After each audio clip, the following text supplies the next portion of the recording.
2015. If you have not had the pleasure of going to a meeting, here's how things work. First of all, let's silence our phones so they don't interrupt us during the meeting. Second of all, first thing that happens with each item is the city staff presents on the item. After that, it's open just to the commission for technical questions. Once we're done with our questions, we open it up to the public for commentary and questions. If you have something to say, please step up to the microphone over there, state your name and address so we have it for the minutes. Try to keep your remarks germane to the topic if at all possible. After everybody who desires to speak has had the opportunity, we bring it back to the commission for discussion and a vote. Then we move on to the next item. With that, let's call the roll. David Borsak. Present. Ed Bowen. Jeffrey Tomes. Here. Thomas Freitag. Here. John Hintz. Here. Steve Cummings. Here. Kathleen Propp. Gary Gray. Here. Donna Laurie. Robert Weigert. Here. Carl Molenberger. Moving on to the approval of the minutes from July 7th. Do we have any additions, corrections, deletions? Motion to approve. Second. All those in favor? Aye. Opposed? Seeing none, motion passes. Let's move on to item number 1, grant easement behind the buildings on the west side of the 500 block of North Main Street, Division Street parking lot. Thank you, Mr. Chairman. You're welcome. Yes. Northern Telecom and Data is requesting granting of an easement behind the buildings on the west side of the 500 block of North Main Street. And here's the subject site. The subject parcels are located on the north side of Church Avenue between Division Street and North Main Street, including the Division Street parking lot. And Northern Telecom and Data is requesting an 8-foot wide easement that will start along Church and run north about 180 feet through the city-owned Division Street parking lot at the corner of Church Avenue and Division Street, and will branch into the rear of 5 commercial parcels that front North Main Street. And the easement is necessary so that Northern Telecom and Data may provide needed service to the commercial properties on the west side of the 500 block of North Main Street. And the Department of Public Works has reviewed the proposed easement and reported that the easement will not conflict with city utilities. And here's the easement documents. And staff recommends approval of the granting of the proposed easement as requested. Okay, any technical questions on this item? Jeff, and then David. Brian, what's these little cutouts here? Those are the access for the easement to get into those commercial parcels. So this includes that? The Yep. easement includes that? It includes those branches into the commercial parcels. Is there any negative impact to these property owners on here because of this? I mean, I know it's for them, but I mean, I understand that. But having an easement there, is that going to impact their ability to do any kind of reconstruction, construction, or anything like that that you're aware of? Not that I'm aware of. This is paid from Public Works, so. It shouldn't have any impact. They would have to work with the easement holder to do any of the work back there. When that parking lot was reconstructed, there was an easement that was placed all over that back area for the construction of the parking lot itself. Well, I understand the city. parking lot. I'm just concerned about these property owners here, because this easement's going back into. Right, but that Yeah. is going over the city property. So the easements are all going to be on city lots. Okay. David? I noticed that there was no mention of registration with Digger's Hotline, and also for any bonding requirements. And I was curious why those two weren't addressed in the C. You could put them in there. It's kind of one of those things that's sort of a standard operating procedure. But, I mean, you can add it as a condition, if you'd like. I can address that. I mean, we're part of the 811 system, so, I mean. Go up to the... The easements that we're requesting are new. AT&T, Time Warner are back there now, so we're basically right alongside of them. We're all part of the 811 system, Digger's Hotline and everything, so we locate automatically today, and we'll automatically locate these as just good practices. Okay, then I'll come back to staff and say, if we put them in other where we asked for other easements, why weren't they included here? What makes this different? I think typically we put those on privileged streets, all being in actual easements. Right, usually not on the easements, they're usually in the privilege. The privilege and streets have the giant 16 conditions, I believe. That's the only answer we have right now. All right, all right. when it comes to it, I'm going to ask for those conditions. Gary? Yes, I have a question in regards to the first sentence in the analysis section. It says the proposed 8-foot wide easement will start along Suits Avenue and run north about 180 degrees along the west property line of the city-owned parking lot. Shouldn't that be the east, Yes, it's the east side of the East- city-owned parking lot. and not the west side of the parking Yep, lot? that's correct. Okay. Will that change be made in the final copy of the staff report, hopefully, so that people won't get confused? We'll In the change it minutes, in yep. the Minutes. council memo. Okay, thank you. Any other technical questions? Anyone here from the public to speak to this item today? Do you have anything to follow up on? No, thank you. Anybody else here to speak to this item today? Okay, back to the commission. David? I guess I'm in support, but when it's appropriate, I would like to amend the terms and conditions to have the standard 16 conditions that we would have in any other right-of-way or privilege in street. I'll make a motion to approve it with the change of the requirements.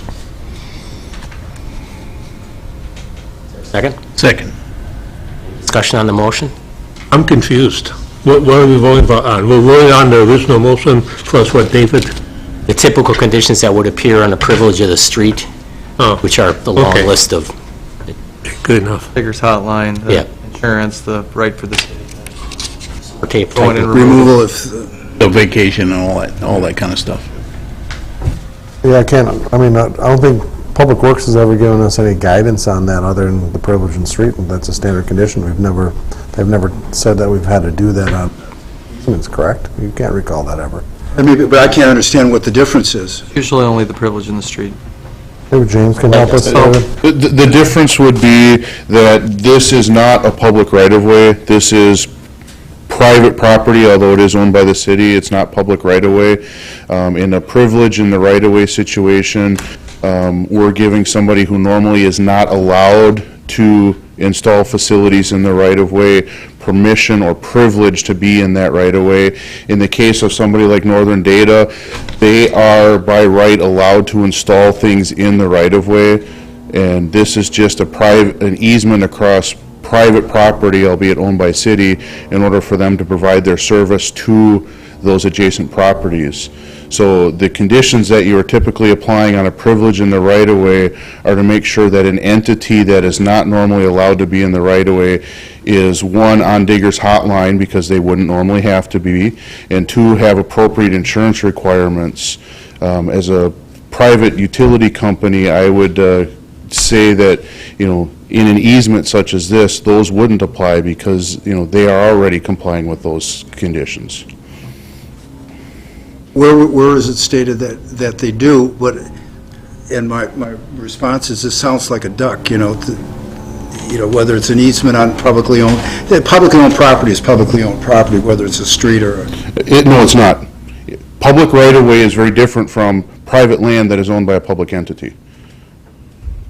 Right, there's inherent rights that are built into using a public right-of-way that are not there using privately owned public property. Correct. Those rights that utilities are given to utilize the right-of-way are not given for private property. the owner is the city of Oshkosh, correct? So that's Correct. public property.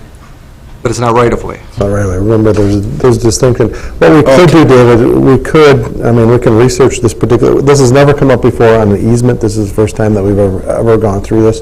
What we could do is research, the comments are coming out at the Planning Commission, will be included in the minutes going forward for the council to look at. We could, get an opinion from the attorney's office or anybody else if these conditions are warranted as it's going through to the council. Just put it out there. That's fine. Yeah, that's, Yeah, let's- but just the question, we're not obligated to grant this easement, are we? They may have the right to do it, but we're not obligated, we could say no if we It's on the thought- agenda, we can say no, Yeah, my understanding. so, as an advisory As an opinion. advisory, correct. Yeah, Darren, recommend correct me if to I'm the- wrong, but And I'm that not would be saying the that I have any committee's problem or with the this. commission's It just seems that this is kind of- recommendation to the council at that point. Right. Yeah. No, and it's just like, Yeah, and I'm not, but there's the ability of, even though that there's different ways of using a right-of-way as opposed to an easement. Yeah, go ahead. If it helps shorten the discussion, we're all for it. because we have another one coming up. Just so everybody's clear, we are a public utility with the state of Wisconsin, just like AT&T, Time Warner, Public Service, so I would ask that anything you do differently for us, you would also include them in the same process. So if AT&T and Time Warner has these same stipulations, we'll certainly follow them. If they don't, I think we would have a real problem with that. Simple enough? But I think this is from my perspective, it's a going forward situation. At least I recognize I'm having trouble differentiating why it shouldn't apply to this where it does someplace else. Just one question, if as I'm sure I'm not the only member here who's maybe not comfortable with putting all of these restrictions on something we haven't done before. If we vote no with this, with the restrictions, can we then put it up for a vote as proposed? You're saying because the motion's been made as amended. With the amendments. So you're saying we need to vote Yeah, if- on the if- amendments or- first, and or then we can we can vote on it clean? Basically, yeah. Okay. Or we can withdraw that. Yeah, if- I would rather vote on the amendment to change, Do whatever you want. I think we can do that, yes, we've done that before. Is that what I'm hearing? We'd like to vote on the addition of as these amendment. conditions? Or the amendment of, The amendment, and then vote the amendment up and down, right, and then, okay. Or take a second motion and then if to it were to be voted. Or withdraw the amendment from our, I'm okay with that, Robert, if you're okay with that. I'm okay with that, let's withdraw the amendment. right, I'm not going to throw my body on the sword for this, All right, but thank you. You're not dying on this hill? not on this. Move to approve. So, right, Get through item as- number one. Move to approve as written? Yes. Is there a second to that motion? Second. Okay, any discussion on that motion, which is basically Tried what's it. in front of us? Seeing none, then let's call the roll. Holmes, Aye. Hinst, Aye. Cummings, Aye. Ray, Aye. Weigert, Aye. Forsyth, Aye. Wojtek. Aye. Owen. Aye. Sorry. Thought I was missing somebody. Oh, sure. You call it late, I get it. All right, moving on to item number 2, speaking of easements, dramatic grant impact. easements at 19 Wisconsin Street and 200 North Campbell Road. Thank you.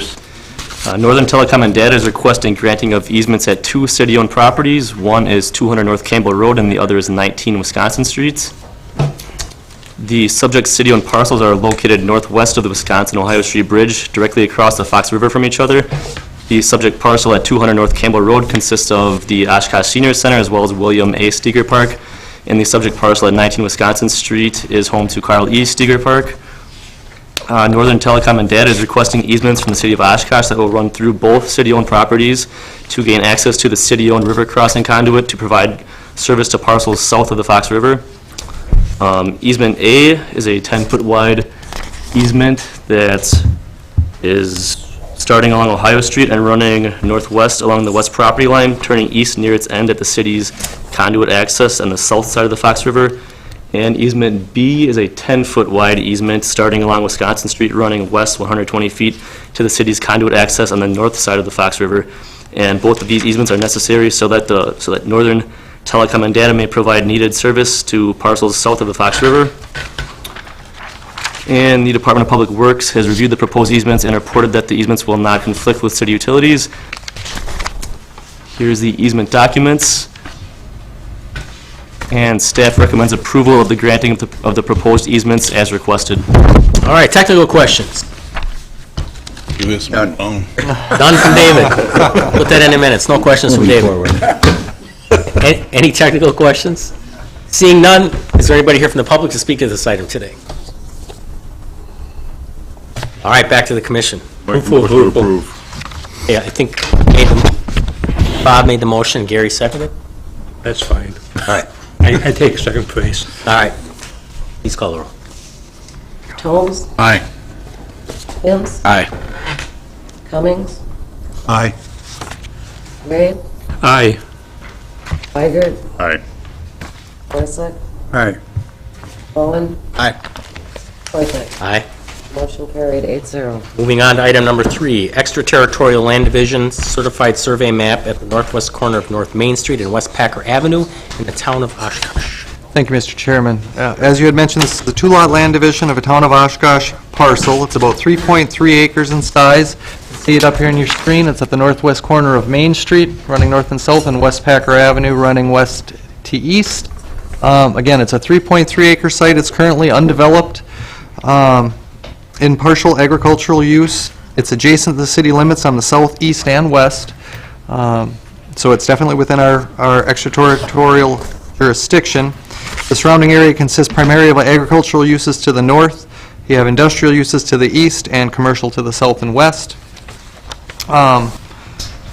The petitioner is proposing to split this into 2 lots, as you can see drawn on here, Lot 1 and Lot 2. Lot 1 is about 1.3 acres, just shy of 1.3 acres. It is adjacent to the existing Oshkosh Kennel Club, which is located on this lot, who are purchasing it. They did submit commentary that they plan to build a parking lot there. Lot 2 is a 2-acre parcel. There is no described use in the application. Staff assumes it will continue to be used for agricultural uses. The division itself does not alter the land use patterns in the area whatsoever. It is consistent with the land use of our comprehensive plan, which recommends industrial uses for this area. So parking lot would be consistent with that. It is still in the town of Oshkosh, so it does meet county code as far as size and frontage. And lastly, the Department of Public Works has reviewed the land division and has no concerns with the lot split. So with that, this is the actual CSM. Looks very similar to what we had. With that, staff is recommending approval of the extraterritorial 2-lot land division CSM as requested. Technical questions, Jeff and David. What's the zoning there?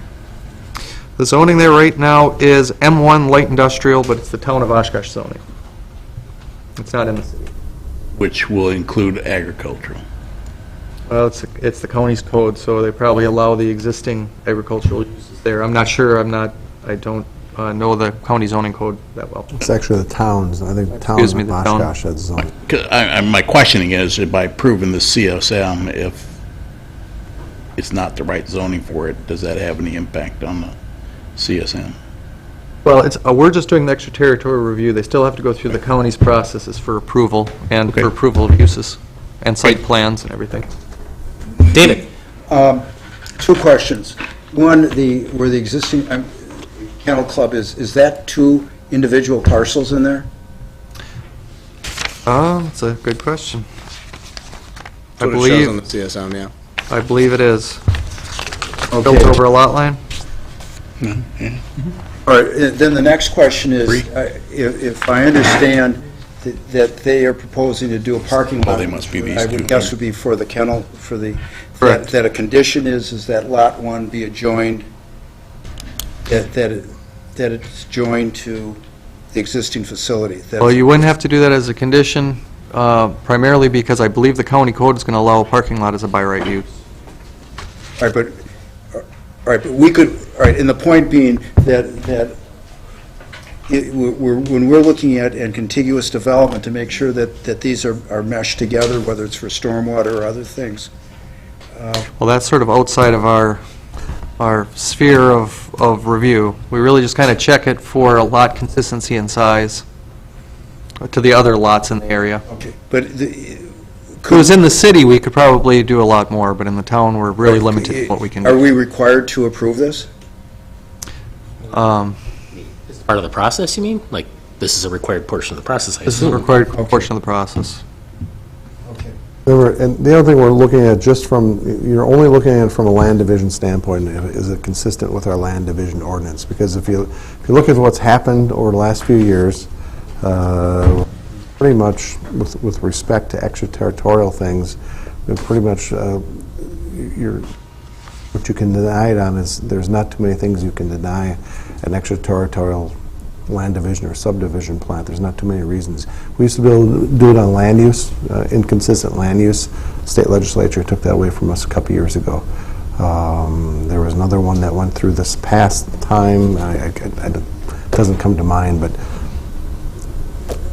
it's got to be really extraordinary for us to reject a land division, have it be upheld in court if they do take us to court on something like this.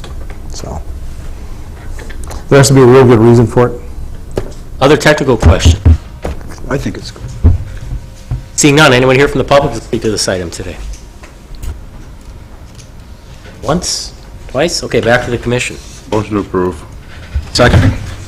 Been moved by Bob, seconded by John. Yes, Dave? Then I have a question, then, as far as design standards or whatever, would Absolutely nothing. defer to the Town. Yeah, it's to the town. Oh, yeah, we can't, you raise a good point. We can't look at a design standard of the city of Oshkosh and apply that into a town property. The state Supreme Court has not upheld us. That got thrown out, actually, it started with an old Oshkosh case, the Rice versus Oshkosh. You might remember that. That was before me, where we were making people put sidewalks in subdivisions. That went to the Supreme Court, and that got tossed out. There's a recent one where they're making them do minimum lot sizes, I think, and they looked at cul-de-sac lengths. They're applying a city standard to a town subdivision, town land division. That got tossed back. So, like I said, we've been limited. Our home rule has been really contracted over the last few years. So, Any other discussion? Questions? All right, call roll. Holmes? Hills? Aye. Cummings? Aye. Ray? Aye. Weigert? Aye. Forsyth? out of principle, no. Bowen? Aye. Wojtek? Aye. Motion carried, 7-1. Okay, moving on, item number 4, building elevation and sign review for a Bank First National development at the southwest corner of Pearl Avenue and Jackson Street in the Marion Road redevelopment area. Thank you, Mr. Chairman. If you remember back in December, a plan development came through for Bank First National at the location you had mentioned. That plan development was approved in January by the Common Council. Conditions of approval included that the final building elevation and sign package be brought back to the Plan Commission for review and final approval. Kind of just reorient you to the area. It is on the, excuse me, it's on the southwest corner of Pearl Avenue and Jackson Street. This is the Phase 2 of the Marion Road redevelopment area. The entire area itself is about 6.4 acres, located between Pearl Avenue on the north, Jackson on the east, Marion Road in the south, and River Drive on the west. It's generally abutted by Lamico and by Morgan Crossing Apartments project on the east, by Jackson Street on the north, by vacant commercial land and church use, and the south across Marion Road by the Rivers 2, Anthem, and the New Rivers apartment buildings.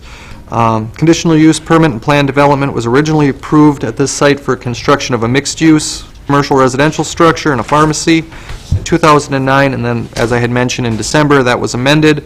In January, that was amended of 2015 to replace that development, basically removing the mixed commercial residential and the office building and replacing it with a one-story, 8,000-square-foot bank with drive-through canopy, 42 parking spaces, refuse enclosure, pedestrian walks, patio areas, a stone pier and wrought iron fence, biofiltration, and landscaping. So again, you can, here's the aerial photo. You can see when this first went in, when the Morton Pharmacy went in, they built the parking lot that went along with it. And so this development was approved right for this site. So I guess just to kind of make it clear again that what we're looking at is just the building elevations, so the building design and the sign package and sign design. So this is how the site was approved. So you can see here is the bank itself, the canopy. The parking lot wraps around the east and the north side of the building. Have the pedestrian walk and the patio, extensive walks throughout the site. The wrought iron fence runs along the street, or close to the street on Pearl. So when it was first brought forward in December, there was only conceptual renderings, and this was the conceptual renderings that we received at the time. Plan Commission, when reviewing it, thought this was kind of too don't know what you want to, don't want to say generic, but too prototypical. And they wanted to see something more detailed, what was actually going to be built in Oshkosh itself. So now the developer has come forward with new renderings and elevations. So this is the elevation itself. It is still a one-story building. However, when you look at a good majority of the building itself, they've raised that wall up to 24 feet tall, sort of giving you an impression of a second story and a two-story building itself, which was one of the things that you had seen in the recommendations of the redevelopment plan for this area. Now that second story, it is 24 feet tall, but that's really sort of a false second story. What it's really designed for is to provide natural light to the interior of the structure, so you can have a very high roof in that building itself. The building materials are primarily stone veneer on the lower 14 feet, so on that what would be considered like a first floor, mainly stone veneer on all four facades, and then you have wood panels on the upper 10 feet of the primary building, and then you also have that same wood panel accenting around the tops and the bottom of the windows and the entryways. So kind of tying that first and second stories together. The canopy area would also have the stone veneer wrapping their columns of the canopy and use that wood paneling on the top to once again tie that in with the entire building itself to kind of make a sort of a unique and uniform type look with these two materials. Elevations also show decorative partition windows throughout the building, extensively on the second floor, but a lot on the first floor as well. And they also include sun shades, which you can kind of see sticking off the sides here, over all of the entries and first floor windows as well. So are those aluminum sunshades. Metal roof panels and coping kind of match the top of the building and provide some decorative arches on these upper roof lines, giving some articulation to that second story roof. And the second story itself also ties in with the coping along the whole second story of the building itself. So really you have two primary materials accented with the metal and aluminum. A very decorative style of a building. I'll kind of go through these real quick. These are the renderings which show the building in much more actual state. I know you all know elevations, but so you have the northeast view here, the northwest view. So you can see once again the sunshades and extensive windows in the different materials. You have the southeast view and the southwest view. See the canopy there as well, and kind of up in here. Staff believes the integration of the two quality building materials, the decorative windows, the metal roof coping, and the aluminum framing provide articulation, differentiation, and a lot of interest and variety to the building and the overall building design, and that's on all elevations. Staff does feel it's very complementary. Done in a complementary manner, it does generate a very distinctive and high-quality appearance to the building. Also, that increased height, providing that appearance of a second story, fits in very well with our redevelopment plans, much better than a single story would, or the original renderings kind of showed. So staff is very pleased with the quality of the materials and the design of the building itself. The second part of this review is the signage package that needed to come back. The original submittal showed some signs on the site plan, but did not have any details of them. What they are proposing are basically two monument signs and one wall sign. So the two monument signs, you have one main identification sign up here at the corner of Pearl and Jackson, and a secondary ID, and also more so a directional sign here at the drive entrance on Jackson Street. And then there would also be a wall sign at one of these two locations on the south side of the building. So the main identification sign looks like this. It is basically an 8-foot high by 8-foot wide monument sign, kind of separated into two portions. You have a base and then sort of a painted to match the building divider, and then just the name and logo of the bank itself. The second sign, which is at the entrance on Jackson Street, is much smaller. It's 5 feet tall by 3 feet 2 inches wide. Same material. These are internally illuminated aluminum cabinet signs with the, I'll go back to this sign, with the lettering routed out and then vinyl, so the light will shine through the lettering. You can see here, the night view would basically just show the lettering shine through. A little bit more so with the panels for the directionals on the secondary sign itself. And that generally directs traffic to the drive-through, the ATM, and the main entrance itself. So these are the two ground signs. Staff is recommending that the bases of these two signs, to try to tie in a little bit better with, tie in a little bit better with the building, that these bases be clad in stone veneer to kind of match the building. This would be gray painted aluminum, so it does not tie in our opinion, super well with the building itself, but even just doing that base would create that somewhat uniformity with still being distinctive. So we are making that a recommendation of approval. Wall sign, as I had said, there's two possible locations for them, but they're only proposing one wall sign itself. It's basically going to look like up here. It's the logo and the name only of the building.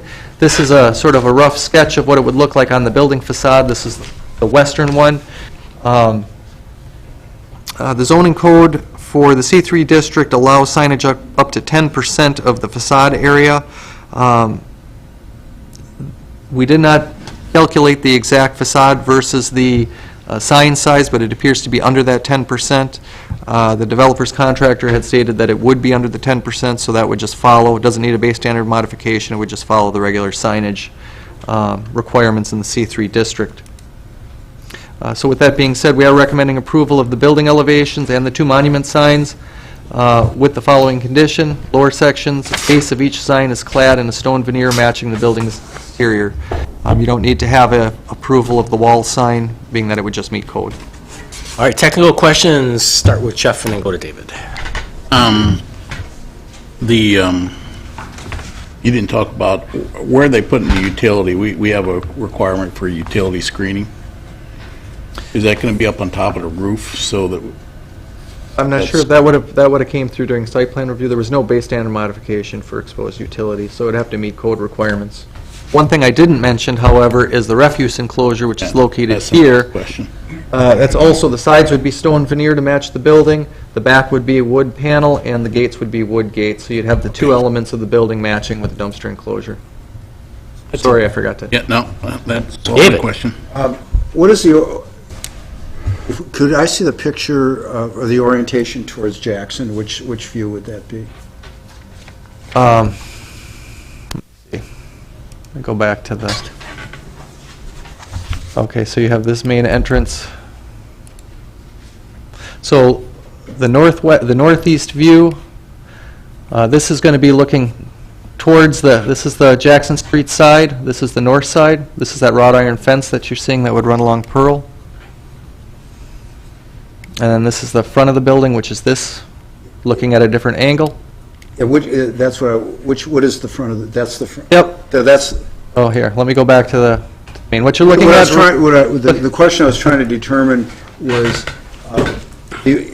one of the things we tried to achieve was some orientation towards Jackson. And what the front entrance, if you will, even though it may not be the main entrance, what that really looks like. So this is one of the views we were just looking at here, kind of at this angle, and then the other one is looking at this angle.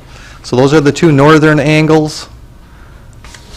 So this one is looking from the corner down at the building, and this is looking over from the west side down at the building. Go back to Okay, so this is the north elevation. This is facing Pearl. And then this is the elevation that's going to be facing Jackson. Okay, and I don't see any entrance from the east. No, the entrance, this is where an entrance would be there, but this is sort of the opening. I don't believe there is an entrance at that location. And wasn't that something that we had asked for, or am I wrong? We Improve this elevation. Yes, No, the elevation, but the elevations were approved.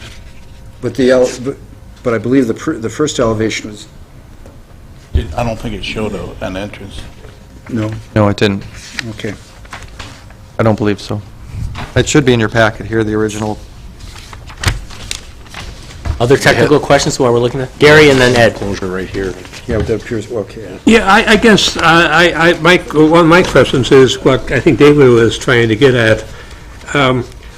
Previously, the commission talked about updating the zoning code in regards to entrance fronting the streets, and I would hope that perhaps the staff would take a look at this specific example to see how that proposed update of the zoning code would affect this building. Well, the one thing I would point out, this north elevation with this entrance right here does face Pearl. They're a corner lot, so they have the two sides. Faces Okay. Pearl. Okay. The second comment I want to make is it, and I realize it's difficult technically to do so, but would it be possible to try to get a color page of those elevations? Because this is just gray and black, and all I can tell from this is that part of the building is darker than the other part of the building. I don't see the color that's on there. The question in regards to that, though, is not specifically for this project, but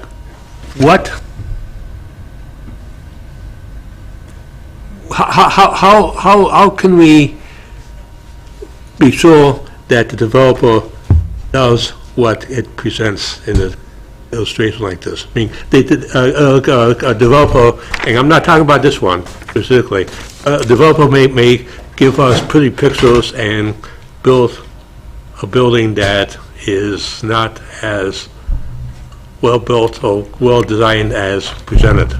Well, that's an enforcement issue. What's It's a site approved. plan review and- issue is what it is. Right, what's approved and goes through, for in this case, like a plan development that goes through council, what's submitted to us is what they need to build. If they don't build it, we could send out correction action. The site plan and the permit won't be approved unless what they submit for the building permit matches what was approved by council. Okay. If they don't build that, we could send out citations to correct the issue. Typically, that's going to get caught during construction phase. And what happens is we have internal staff who, the site plan review process is centralized in our office. Todd Muir handles the site plan review. As part of every review package, when anything that comes through Plan Commission, he's looking at the approved resolution and approved plans to make sure that the two mesh up. If there's an issue, then he'll come and speak to David or I to see if there's any issue. Yeah, but Darren, that doesn't include like landscaping issues, right? I mean, you know, landscaping is just if it meets ordinance. Well- Whereas somebody could present something here, okay, that looks better, but then fall back and say, hey, I'm meeting. No, technically, it's on the site plan, so we can enforce the landscaping that's on this particular site plan. So if they deviate from it, Yeah, if it's part of the plan development, approved plan development, you could. No. And to answer your question about the colored copies, Gary, that is very expensive and very time-consuming to do color copies in the packets. We do put the color images on the internet, and then we put them in the presentation. I try to describe pretty detailed what materials they are. the one thing that we could do in that regard, and we can talk about this as a plan commission, is we could make the applicant, we could put the onus on the applicant to submit anything that's in color. We could have them predict Copies or whatever. 10, 15, 20 copies, however More like many needed. 20. Because we don't have the color copying, we don't have Okay. a color copier. And quite frankly, I think it would be nice, but I'm not sure if it's Right. worth the effort, since, as David said, that it's on the internet and we can see it here. The last question, I have one last question and comment. In regards to lighting the signs, are they going to be lit only during banking hours, or are they going to be lit 24 hours a day? I don't know. Oh, okay. Maybe the applicant can probably answer that if they turn them off in the evening or not. If they have an ATM, I would imagine that they would be out 24 because people are going to be driving. Directional would, for sure. I don't know about the corner. I mean, they would have to follow our lighting ordinance that's in the code, so you can't have so Well, the much city light trespass and that kind of thing, but... Okay. I just want to follow up on what David is saying, responding to Gary's question. We do scan, every staff report is scanned in on the city's website, so we would pick up the color one, would the color show in our scan rendering. So the color's going to be on the city's website under the Okay. Laserfiche. And- If you ever do and need to that- see it. That is a good alternative to going through the expense and effort. Yeah, or you can always come into the office too and take a look at the actual packet. Okay. Ed, nothing? No more questions. Okay, move on to... Just one yeah. last question. If you go back to the site plan where they're going to put that sign there on Pearl, since this is 8 feet tall and 8 feet wide, is there any issues with regards, because that's a corner there, of visibility of the drivers? No, it's well out of the vision triangle. Okay. Yeah, I think we talked about that the first time. Last time we did. Because that was the That's same fine. spot.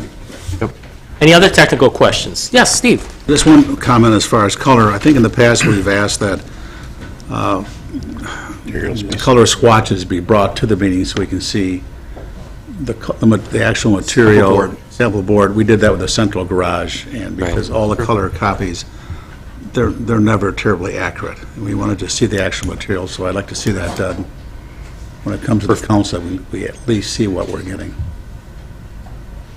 Okay. Sample board. Material sample. Any So the other, stone veneer in the wood. Yep, that's all. any other technical questions? Seeing none, anyone here from the public to speak to this item today? Okay, back to the commission. Make a motion to approve with the recommended conditions. Second. Been seconded, any discussion? John? Yeah, I just wanted to mention really quick that the things that we had talked about that we didn't really particularly care for with the first proposal, I think they made this look a ton better. We can get people to work with us going forward like this more often, it'd be awesome. Gary? Yes, all I want to say is that I think Bank First did a great job with troubled a lot, by a difficult lot to develop, and I think they did a good job in doing a good development. I would agree, very distinctive and attractive building. Any other commentary? All right, let's call the roll. Holmes, Aye. Hens, Aye. Cummings, Aye. Ray, Aye. Weigert, Aye. Morrison, Aye. Owen, Aye. Forte. Aye. Okay, is number 5 still on the? 5 is off. Okay, number Five has been withdrawn. 5 has been withdrawn, so let us move on to item number 6. Review of 2014 Consolidated Annual Performance and Evaluation Report of the Community Development Block Grant Program. Up to you guys. Would be Darlene. Darlene. What's this one? Hi, David. We even seen a chair for you. You got 2 minutes. Works for me. Just let me Can we know, do that to Darlene, and I'll David, move it.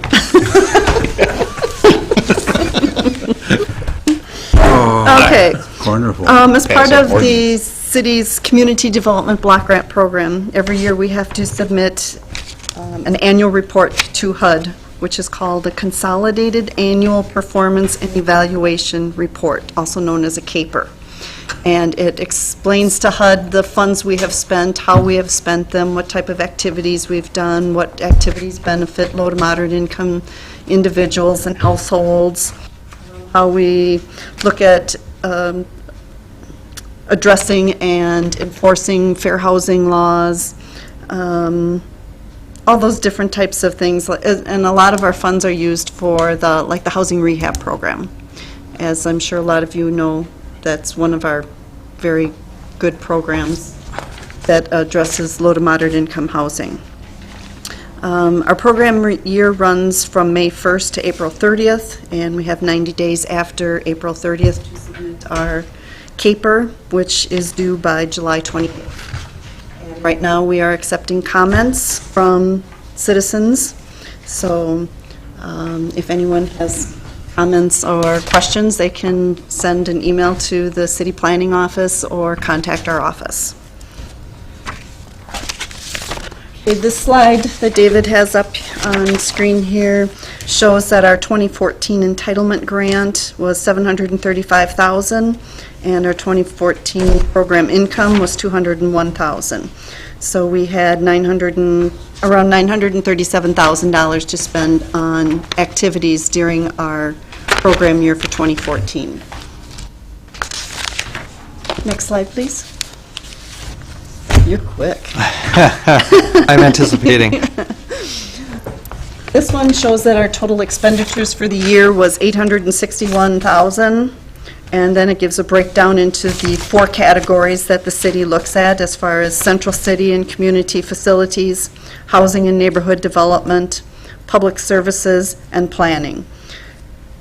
It also shows that during the 14 program year, we spent almost 95% of our funding on low to moderate income activities.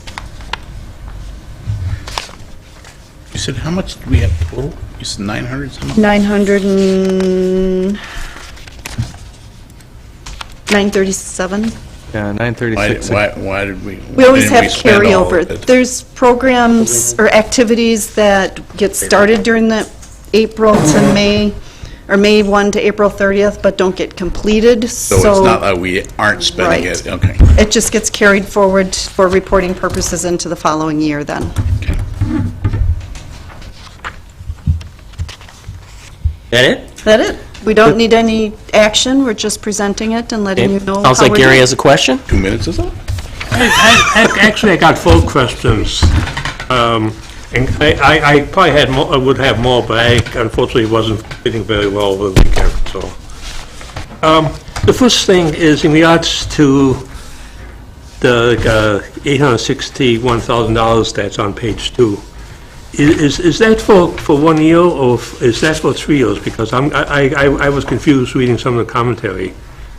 That is for 1 year, and the program year is May 1st to April 30th. Okay. It doesn't follow the normal calendar year. I thought the amount of community development block grant money that we were receiving ran around $350,000 a year. No. No? 700. 700, okay. 700,000. Okay. Next question.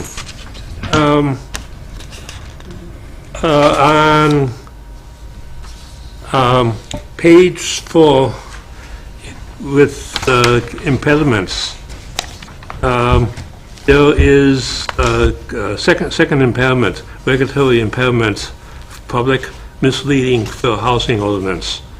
I hope the staff would take this opportunity, since the council wants to change part of the fair housing, or perhaps change part of the fair housing ordinance, that the staff would take the opportunity to fix these misleading housing code ordinances.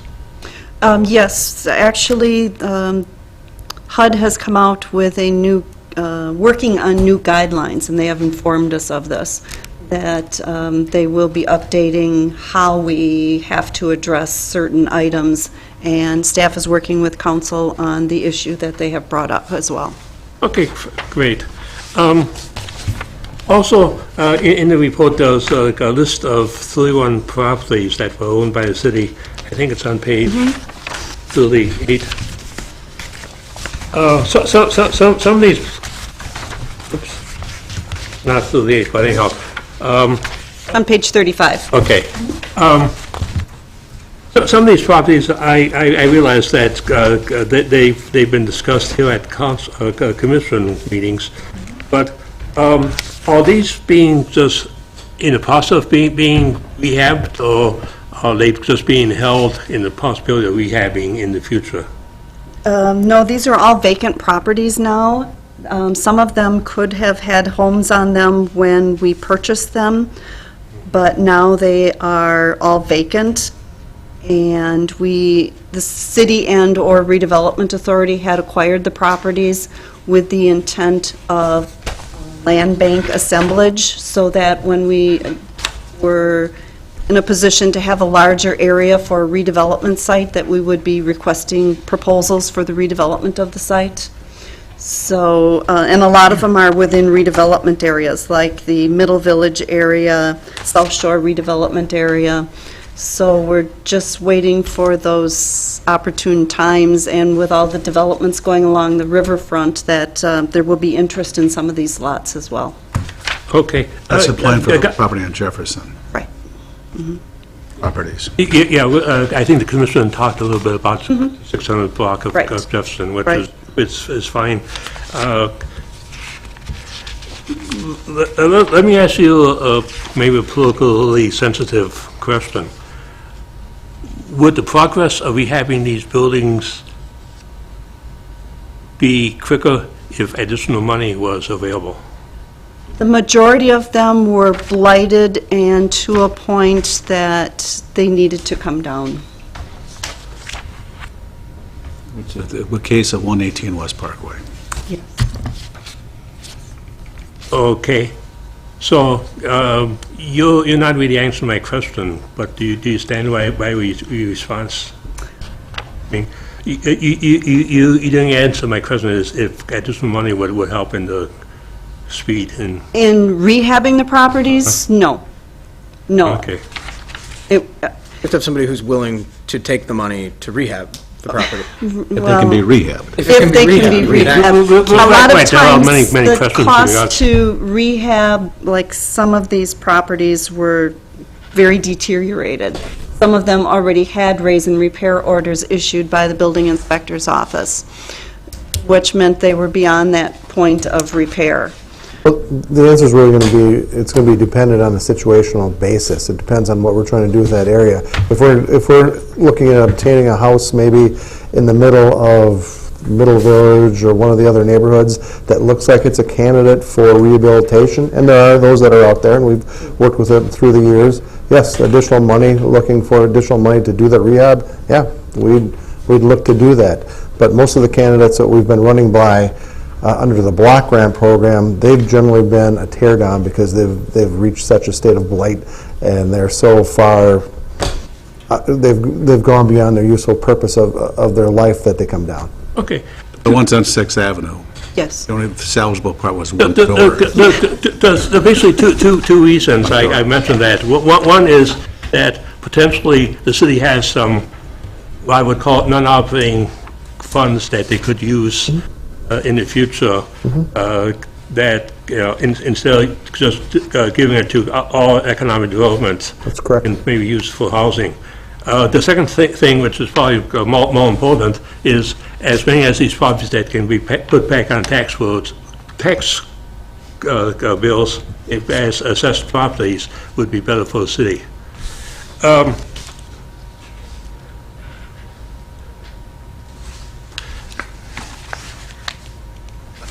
In fact, the Only other question, I'm sorry, the only other question is the rehabbing money just available for the city-owned houses, or are they, is there some of this money available to private citizens? under the homeowner, single-family homeowner occupied, what's the program? Single-family owner-occupied rehab program. There's too many words for me right now. But we do, each year we go out and we go through our loan program and we fund 15 to 25 projects depending on how much money we have that year. And yes, that does go to private citizens, and that's low to moderate income citizens. Okay.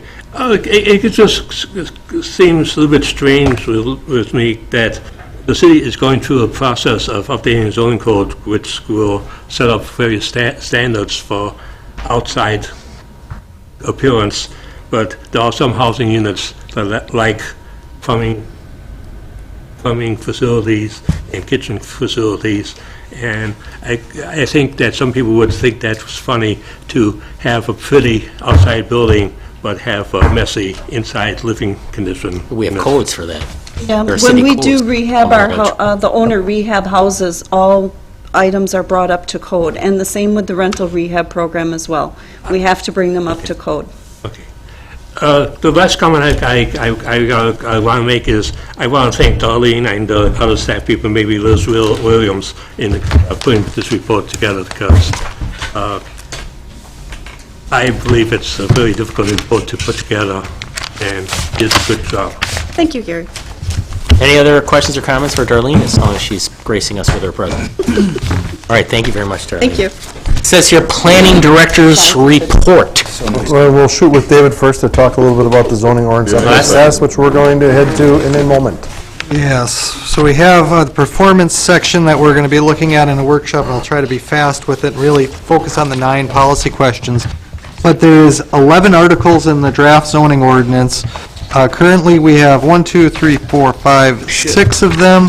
If you include the performance standards that has been reviewed by the working group and the Plan Commission in workshops, including the one today, that leaves basically 5 that have not yet been reviewed by the working group or the Plan Commission. So we're about halfway done. All of these sections have been drafted in some form or another. You can kind of see on this sheet that's in the back. We plan to be bringing the overlay districts and the landscaping section middle of next month to the working group, and then it'll be on your probably second meeting in August agenda for PC review. Following that, we plan to take the introduction and definitions and the administration and procedures together, again to the working group and then to the Plan Commission, and then the last one will be signage. And then once that's done, we'll compile a full document and do open house and final reviews and bring it through Planning Commission for intensive review and forwarding on to council, presumably. What's your best guess on that? Like final stage approvals as far as Plan Commission, council approval?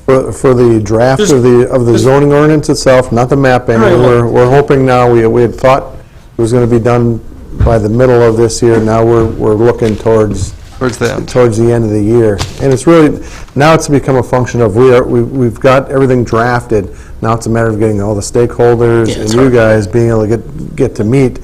Summer's always a tough time to get you guys in here to meet, but we've tried to do it not once a month. We're trying to get down to every 3 weeks at least meeting on these things, and at least once a month with the Planning Commission. So we're trying to move by at a pretty good clip here. And we're kind of doubling up on the sections, bringing them forward. But it's a huge document, so as you know, and very complicated. I'm making He's just asking. I know you know. He's just asking. And it all impacts me directly at the end of the day. Oh, that is true. That is true. Yeah, that's all. So, anything else on the director's report, Dan? Murdoch Avenue Road Diet, update for us, please. The Murdoch Avenue Road Diet, the council had referred that back to the Traffic Review Advisory Board. They did have a meeting on it. I don't have their minutes or what action they took. I didn't go to that meeting, so. Sounds like I wasn't there, but they removed the bicycle lanes from Murdoch Avenue and approved the road diet. So. What? Well, that's foolish. The basic opinion from Traffic Review Advisory was that bicycles probably shouldn't be on Murdoch, busy of a street. The road diet Why was do you need justified the to road help, well, the road diet wasn't for the bike lanes. The road diet was because of the unsafe intersections. There's 2 majorly unsafe intersections on that stretch of Murdoch. That isn't necessarily what was presented to us.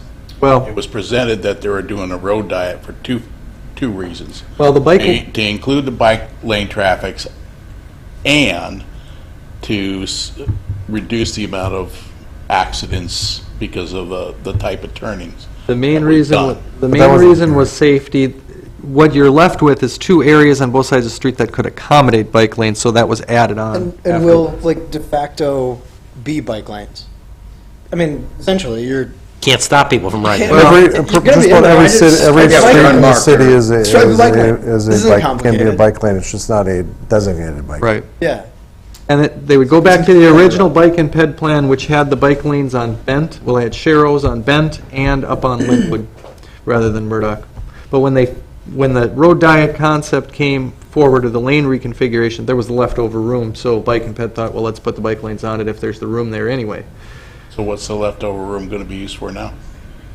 Unmarked bike lanes? Unmarked bike lanes. Well, they won't be bike lanes, it'll Well, be, remember, this is not, Yeah, marked passing lanes is what it's we're going to be. we're just giving you a staff's report Right. on what happened, not really meant to get into the full-blown discussion on this particular issue. plus we got to get to the workshop. Plus, we got to get to the Right. workshop. Anything and the else here? ordinance. Motion to adjourn. No, no. David's got a question or comment? Driving by E. Cook, they did some, Emmeline Cook, they did some improvements, and it appears that there is a trash enclosure that they built, wood fenced. And if this trash enclosure, wouldn't that not need to be with complementary brick? As a requirement? No, it's not a requirement to do it. I'll look into it. We've been working with the school district on that particular issue, but it's not, no, is it required? No, that's something that we typically do under a planned development. So, Right, trash enclosures are allowed to be wood. I'll look in, we're, The new ordinance going to require that?